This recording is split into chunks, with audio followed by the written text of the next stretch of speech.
اور سنو، کلیجہ سنبھال کر سنو، دل سنبھال کے سنو اس واقعے کو۔ کافروں کی طرف سے تیر چل رہے ہیں، مسلمانوں کی طرف سے بھی تیر چل رہے ہیں۔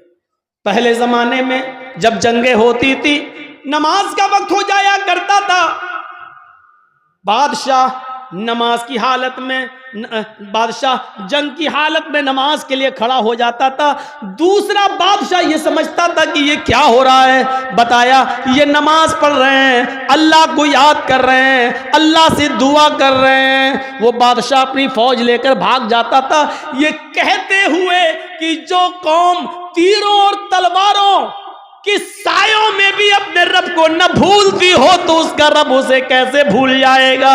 جو قوم تلواروں کے سایوں میں پلی ہوئی ہو، تیروں تلواروں کے سایوں میں جو نماز ادا کر رہی ہو، ایسی پوزیشن میں بھی وہ اپنے رب کو بھول نہیں رہی ہو، اپنے رب کی عبادت کر رہی ہو، پھر اس کا رب ہمارے ساتھ کیا کرے گا اگر ہم نے ان کو اس پوزیشن میں مارا؟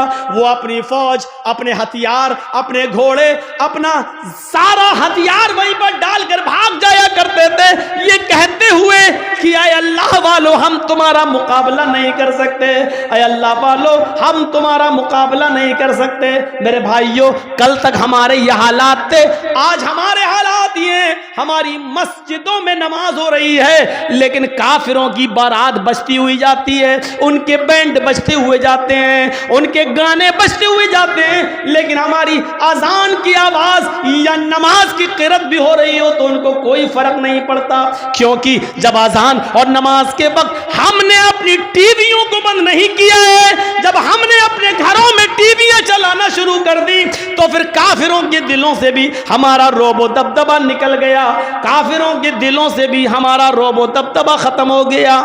کیوں ہوگا؟ ہم نے کافروں کے دلوں میں اپنی عزت بنائی کہاں ہے؟ کہاں بنائی ہے ہم نے اپنی عزت؟ غزوہ احزاب کا وہ موقع یاد کرو، سنو، صرف ایک نماز تھی، بس ایک، وہ بھی اللہ کے رسول صلی اللہ علیہ وسلم نبی کی ایک نماز، اور وہ بھی چھوٹی نہیں تھی، بس صرف اس کا اصل وقت نکل گیا تھا۔ غزوہ، جنگ ہو رہی ہے، نام ہے اس غزوے کا غزوہ احزاب۔ اور سنو، کلیجہ سنبھال کر سنو، دل سنبھال کے سنو اس واقعے کو۔ غزوہ احزاب، کافروں کی طرف سے تیر چل رہے ہیں، مسلمانوں کی طرف سے بھی تیر چل رہے ہیں۔ یہ جنگ اتنی خطرناک ہوئی کہ عصر کی نماز کا وقت آ گیا، لیکن صحابہ کرام سنبھل نہیں پائے، کوئی ادھر تھا کوئی ادھر تھا، نماز پڑھیں تو کیسے پڑھیں؟ ایک ساتھ ہوتے تو چلو آدھے پڑھ لیتے، آدھے جنگ کرتے، پھر یہ جو آدھے پڑھ چکے ہوتے یہ جنگ میں چلے جاتے، جو چھوٹ گئے وہ بعد میں پڑھ لیتے، لیکن کوئی ادھر ہے کوئی ادھر ہے۔ یہ عصر کی نماز کا وقت تھا، عصر کی نماز کا وقت، اللہ کے رسول نماز پڑھا نہیں سکے اور صحابہ ایک ساتھ جمع نہیں ہو سکے، کوئی ادھر سے تیر چلا رہا، کوئی ادھر سے تیر چلا رہا ہے، لیکن تیر چلاتے چلاتے چلاتے چلاتے مغرب کا سورج جو ڈوبتا ہے مغرب کی نماز کے لیے، سورج کے ڈوبنے سے، سورج کے غروب ہونے سے تھوڑی دیر پہلے صحابہ کرام نے اس جنگ پر کامیابی حاصل کر لی، یعنی کافروں کو ہرا دیا۔ لیکن عصر کی نماز کا وقت نکل گیا۔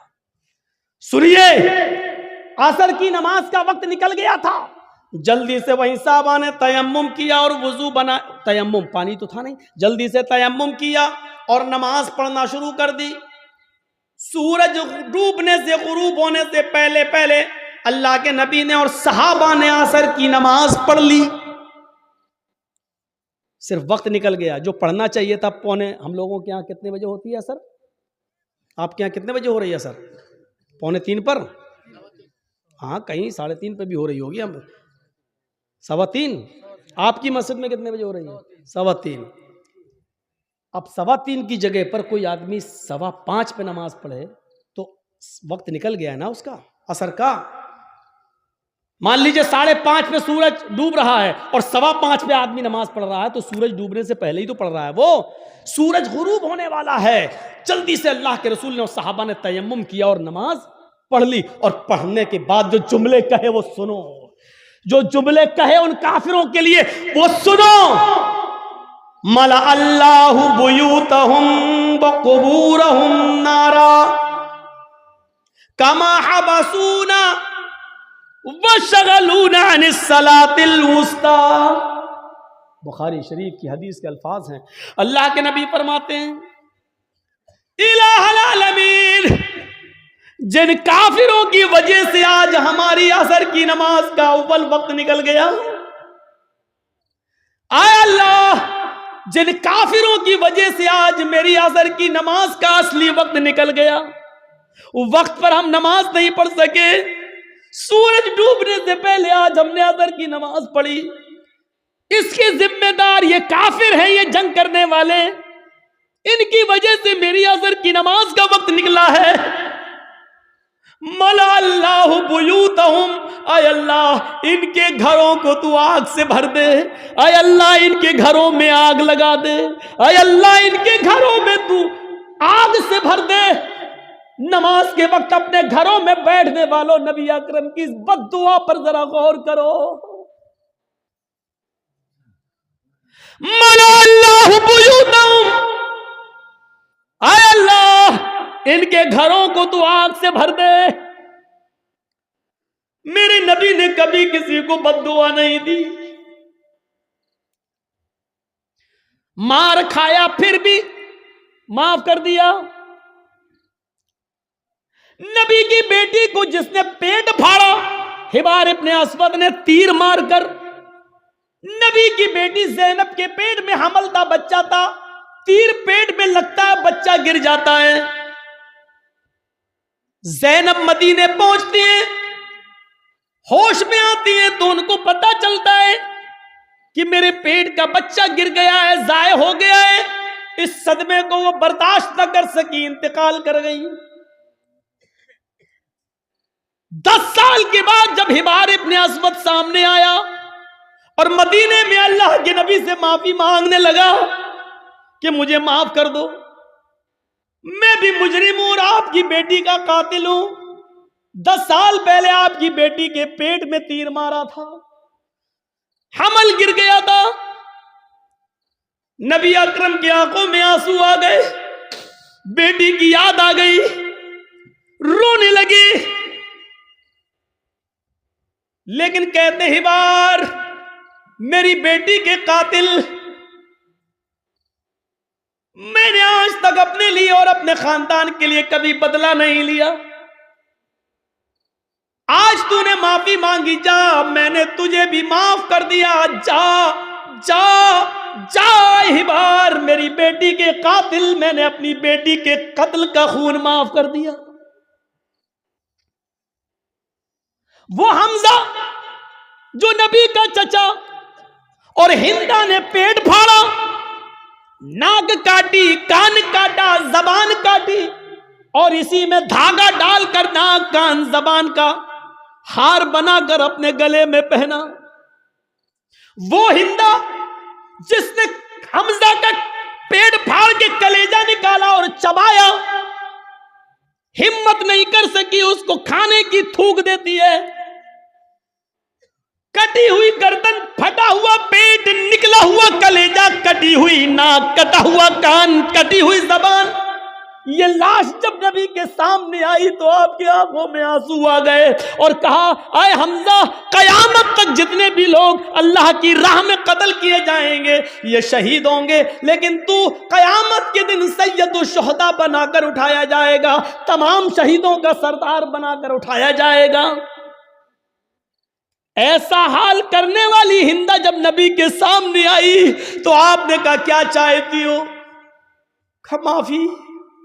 آپ نے کہا ہندا جا میں نے تجھے بھی معاف کر دیا، او میرے چچا کی قاتل جا میں نے تجھے بھی معاف کر دیا، میری چچا کی لاش کو بگاڑنے والی جا میں نے تجھے بھی معاف کر دیا، لیکن انسان ہوں، برا لگتا ہے، تو میرے سامنے مت آنا، کیونکہ جب تو میرے سامنے آئے گی تو مجھے چچا کی لاش یاد آ جائے گی۔ ہمارے نبی نے کبھی کسی کو بد دعا نہیں دی۔ طائف والوں نے اتنا مارا کہ سر پھٹ گیا، سر سے خون نکلا، پیروں پہ گرا، خون جم گیا، جوتے تک اتر نہیں پا رہے تھے اس جمے ہوئے خون کی وجہ سے۔ دو فرشتے آئے، اے اللہ کے نبی کہو تو ان طائف والوں کو دو پہاڑیوں کے بیچ میں پیس دوں۔ میں جب گیا تھا حج کے عمرے کے لیے تو میرے وہاں بہت پروگرام کرائے گئے تھے، جدہ میں ہوئے، دمام میں ہوئے، اور مکے میں ہوئے، مدینے میں ہوئے، تو ہم کو طائف بھی لوگ لے کر گئے اور وہ پہاڑی ہم کو دکھائی تھی لوگوں نے وہاں طائف کے اندر، جس پہاڑی پر چڑھ کر کافروں نے نبی اکرم کو پتھر مارے۔ وہاں کے لوگ جو تھے وہ ان لوگوں نے بتایا کہ مولانا صاحب یہ وہ جگہ ہے، یہاں نبی کھڑے تھے، اوپر سے کافر پتھر مار رہے تھے۔ اس جگہ کو دیکھا ہے ہم نے اپنی آنکھوں سے، کافی اونچائی پر پتھر مار رہے، زور سے پتھر، اونچائی سے پتھر ماریں گے اور وہ نبی کے سر پہ لگے گا تو کتنی زور سے لگتا ہوگا۔ فرشتے موجود، وہ دونوں پہاڑی جس کے بیچ میں طائف بسا ہوا ہے، اگر اس پہاڑی کو یہاں سے لایا جائے، اس پہاڑی کو یہاں سے لایا جائے، دونوں کو ملایا جائے تو اس پہاڑی کے بیچ میں جتنے لوگ رہتے ہیں کب پس کے سرما بن جائے کچھ نہیں کہا جا سکتا۔ فرشتوں نے کہا آپ کہیے تو ان طائف والوں کو اس دونوں پہاڑیوں کے بیچ میں لا کر پیس دیں، ان کو کچل دیں، ان کو ختم کر دیں، ان کو برباد کر دیں۔ تو اللہ کے رسول نے کیا کہا؟ نہیں۔ فرشتوں نے دوبارہ کہا تو اللہ کے نبی نے فرمایا اللہم اہد قومی فإنہم لا یعلمون۔ اے فرشتوں نہیں ان کو مارو نہیں، اللہ ان کو ہدایت دے گا اور انشاءاللہ ان کی پشت سے آنے والی نسلیں مسلمان ہوں گی، ان کی نسلیں کلمہ پڑھنے والی ہوں گی، مجھے نبی ماننے والی ہوں گی۔ اے اللہ تو ان کو ہدایت دے، یہ مجھے جانتی نہیں ہے کہ میں کون ہوں۔ آپ نے اس موقع پر بھی بدلہ نہیں لیا۔ دیکھ رہے ہیں آپ، بیٹی کے قاتل کو معاف کر رہے ہیں، بدلہ نہیں لے رہے ہیں، ہندا کو معاف کر رہے ہیں، انتقام نہیں لے رہے ہیں۔ طائف میں پتھر کھانے کے باوجود فرشتے پتھروں کا طائف والوں کو پیسنا چاہتے ہیں، لیکن نبی انتقام نہیں لے رہے ہیں، کہہ رہے ہیں اے اللہ تو ان کو ہدایت دے۔ مار کھا کر دعائیں دینے والے نبی، لیکن آج اصول دیکھو، جس نے کبھی بد دعا نہیں دی آج وہ بد دعا دے رہا ہے۔ کیا کہہ رہا ہے؟ ملا اللہ بیوتہم، اے اللہ ان کافروں کے گھروں کو آگ سے بھر دے، اس لیے کہ آج انہوں نے میری بیٹی کو قتل نہیں کیا، میرے چچا کا کلیجہ نہیں نکالا، ناک نہیں کاٹی، کان نہیں کاٹا، انہوں نے آج مجھے نہیں مارا، بلکہ آج ان کی وجہ سے عصر کی نماز کا وقت نکلا۔ غور کرو، بیٹی کو مارا تو اس کو معاف کر دیا، چچا کا کلیجہ نکال کے کھانے والی کو معاف کر دیا، لیکن جن کی وجہ سے عصر کی نماز چھوٹ گئی، وقت پر نہیں پڑھ سکے، ان کو معاف نہیں کر رہے۔ اللہ کے نبی کہہ رہے ملا اللہ بیوتہم، اے اللہ ان کے گھروں کو تو آگ سے بھر دے، اور جب یہ مر جائیں آگ میں، اور جب ان کی قبروں، جب ان کو دفن کیا جائے قبروں میں، تو قبورہم، اے اللہ مرنے کے بعد بھی ان کو بخشنا نہیں، ان کی قبروں میں بھی آگ لگا دینا۔ کتنی ڈینجر بد دعا ہے۔ اندازہ لگاؤ، نماز جن کی وجہ سے چھوٹ رہی ہے وہ بھی سوچیں۔ جرجی صاحب نماز پڑھتے ہیں، نماز کا وقت ہو رہا ہے، مسجد میں جا رہے ہیں، اور آپ نماز کے وقت میں اپنے گھر میں ناشتہ کرانے لے جا رہے ہیں، تو اس کا مطلب یہ ہے کہ آپ کی وجہ سے نماز چھوٹ رہی ہے، آپ سبب بن رہے ہیں۔ یا تو نماز سے اتنا پہلے ناشتہ کرانا چاہیے تھا کہ اذان کے فوراً بعد نماز پڑھی جا سکے، یا پھر نماز کے بعد آپ کو ناشتہ کرانا چاہیے تھا۔ آپ ایسے موقع پر کیوں لے جا رہے ہیں؟ یہ ذہن غور کریے گا، غور کریے گا۔ وہ جنگ ہو رہی ہے، اللہ سبب مت بنیے کسی کا، آپ خود نماز پڑھنے رہے، دوسرے کی بھی نماز چھڑوا رہے ہیں آپ، یہ ایک اور گناہ ہے۔ کافر تو ویسے ہی جہنمی ہے، لیکن اللہ کے رسول صلی اللہ علیہ وسلم کیا کہہ رہے ہیں؟ اے اللہ ان کے گھروں کو آگ سے بھر دے۔ اور مرنے کے بعد جب یہ قبر میں دفن ہوں تو ان کی قبروں کو بھی تو آگ سے بھر دے. کما حبسونا وشغلونا عن الصلاۃ الوسطی، کیونکہ آج ان کی وجہ سے میری عصر کی نماز چھوٹ گئی. اوفو، ایک وقت کی نماز، اور وہ بھی چھوٹی نہیں، پڑھ لی. مغرب کے بعد نہیں پڑھ رہے ہیں، مغرب سے پہلے ہی پڑھ رہے ہیں، لیکن اصل وقت نکل جانے کی وجہ سے اب ہم اندازہ لگائیں ہم کہاں کھڑے ہیں. مولانا جرجی صاحب، آپ چاہے کتنا بول لو نماز کے اوپر، صبح فجر کی نماز میں ہم پھر نہیں آئیں گے، گھر میں سوتے رہیں گے. ہم تو بڑے باپ کے بیٹے ہیں، ہمارے اوپر تو کسی کی تقریروں کا اثر نہیں ہوا. 80-90 سال کے بزرگ علماء آئے، ان کی نہیں مانی، تم تو کل کے لونڈے تمہاری کیا سنیں گے؟ تمہارے جیسے 336 مولوی روز بولتے ہیں، کسی کی نہیں سنی ہم نے، تمہاری کیا سنیں؟ اس تقریر کے ختم ہونے کے بعد پھر بھی فجر کی نماز میں اگر ہم نے جماعت کے ساتھ نماز نہیں پڑھی تو لکھ لو آپ اپنے جلسہ کرانے میں ناکام ہو گئے. سوچ لو، آپ کو کوئی کامیابی نہیں ملی جلسہ کرانے کی. اگر تقریروں سے ایمان میں تازگی پیدا نہ ہو، مسجدوں میں نمازیوں کی تعداد نہ بڑھے تو بیکار ہیں ایسے جلسے. اس سے بہتر تھا کہ عشاء کی نماز کے بعد آپ سوتے اور فجر کی نماز سے پہلے آپ اٹھ کر فجر کی نماز پڑھ لیتے جماعت کے ساتھ. یہ آپ کے لیے تقریر سننے سے بہتر ہوتا. ایک صحابی رات بھر نماز پڑھتے رہے، اللہ اکبر، دعا مانگتے، پھر نماز پڑھی، دعا مانگتے رہے، نماز پڑھی، نماز پہ نماز، سجدے پہ سجدے، عشاء سے لے کر فجر تک برابر نماز پڑھتے رہے. نیت تھی فجر کی نماز پڑھ کر سوئیں گے، لیکن تھوڑی دیر پہلے، فجر کی نماز سے تھوڑی دیر پہلے ان کی آنکھ لگ گئی. اب سنو، فجر کی نماز سے تھوڑی دیر پہلے، بھائی رات بھر جاگ لیے تو تھوڑی دیر پہلے ایسے ویسے لیٹے تھے، چلو تھوڑا لیٹ جاتے ہیں، کمر سیدھی کرتے ہیں، ابھی اذان کا وقت ہونے والا، گئے کام سے، تھوڑی دیر کی بات آنکھ کھلی، مسجد میں نماز ہو رہی ہے، جلدی سے وضو بنایا، نماز میں شامل ہو گئے. جماعت تو مل گئی، دونوں رکعتیں مل گئیں، لیکن فجر کی نماز سے پہلے جو 2 رکعت سنت پڑھی جاتی تھی وہ نہیں پڑھ پائے. سن رہے ہیں؟ غور سے سنیے، وہ نہیں پڑھ پائے.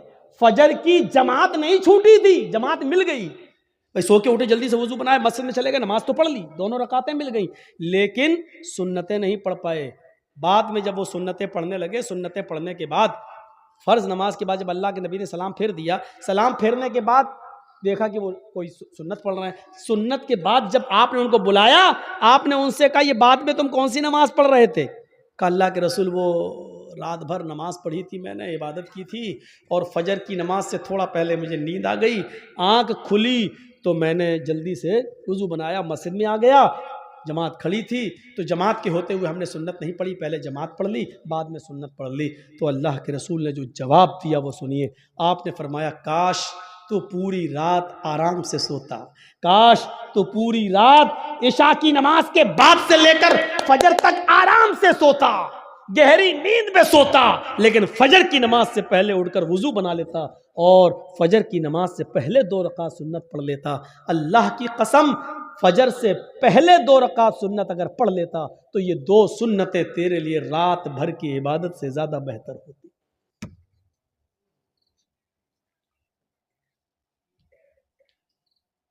فجر کی نماز سے پہلے 2 رکعت سنت تمہاری رات بھر کی عبادت سے زیادہ بہتر ہوتی.